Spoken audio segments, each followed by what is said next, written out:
Hello po sa inyong lahat mga ka-crypto. Ako po si Pinoy Crypto Trader at sa video na ito ay atin pong pag-uusapan ang aking technical analysis dito po kay Shiba Inu ngayon pong September 1 taong 2024. Pero quick update lamang po tayo rito kaya diretso na po tayo sa pagte-technical analysis sa kanyang daily chart time frame na ito.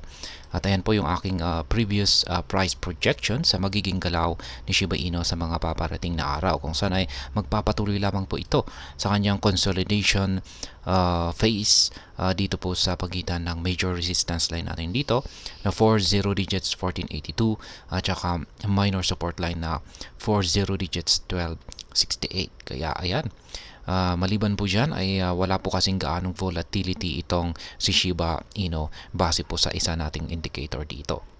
Kaya ayan pa rin po, wala pa rin pong pagbabago sa nakikita ko na magiging galaw nitong si Shiba Inu. Sideways pa rin po tayo. Ngayon ay mapapansin po natin dito sa ating Hall Street Indicator na lumiliit po yung kanyang sukat. Sinyalis po yan na nanghihina po ang bearish momentum natin dito. Nanghihina po yung bullish momentum natin dito kay Shiba Inu. Kaya nagpapakita po yan na mukhang bahagyang makakaranas po ng pagbagsak itong si Shiba Inu, or kung babagsak man ito ay baka correction lamang po siya. Kaya ayan, adjust na lamang po natin. Posible po siyang bumagsak hanggang dito. Ayan. At kung makaka-recover po siya ay ayan, magpapatuloy po siya sa kanyang pagko-consolidate. Kaya posibleng bumagsak po siya hanggang dito sa mga paparating na araw. Kaya ayan, lalong-lalo na at meron po tayong nabubuo rito na bearish na signal sa ating QQE mod indicator dito sa ibaba.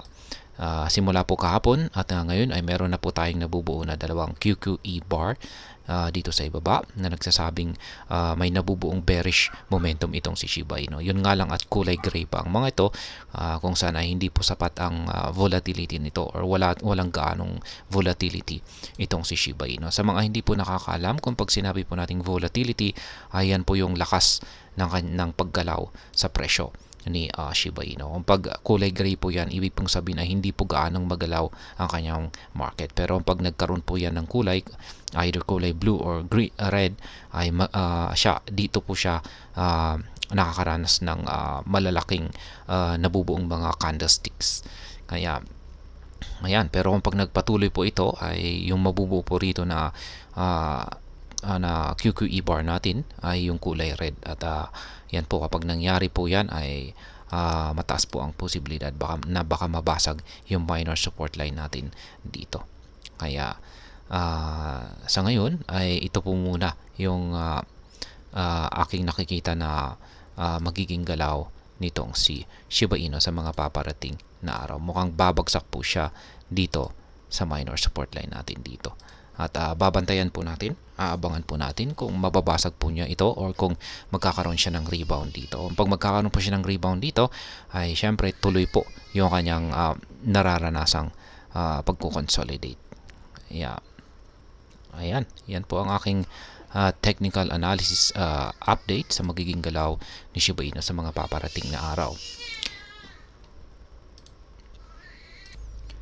At pagdating naman po sa ating trades ay ayan, wala po tayong latest or bago na trigger sa ating mga pending orders dito. Yung huling trade po natin dito kay Shiba Inu ay nito pang nakalipas na August 23 kung sana isa pong take profit.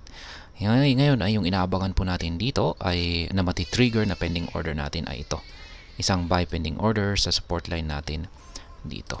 At ayan po yung aking mga live spot trading positions dito po kay Shiba Inu.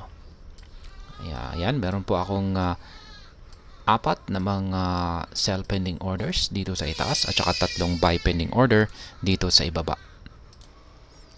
Kung gusto ninyo akong gayahin o sabayan sa aking simpleng strategy na ito, malaya po kayong gawin yan. Madali lang naman akong sabayan kung saan lahat ng inyong kailangan ay inyong nakikita sa chart na ito. Sa mga hindi pa nakakaalam, ang kulay yellow na arrow signs dito ay kung saan nakaset ang aking mga sell pending orders or take profit. At ang mga ito ay nakaset sa mga presyo ng mga resistance levels na katapat ng mga ito. Ganon din ang mga kulay blue na arrow signs dito sa ibaba kung saan ay nakaset naman ang mga ito sa presyo ng mga support levels na katapat ng mga ito. At sa mga bago lamang po dito ay check na lamang po ninyo ang description ng video na ito para malaman kung anong platform at mga indicators ang ginagamit ko dito. At hanggang dito na lamang po tayo sa video na ito mga ka-crypto. Marami pong salamat sa panonood. Ingat po tayo lagi at God bless po sa ating lahat.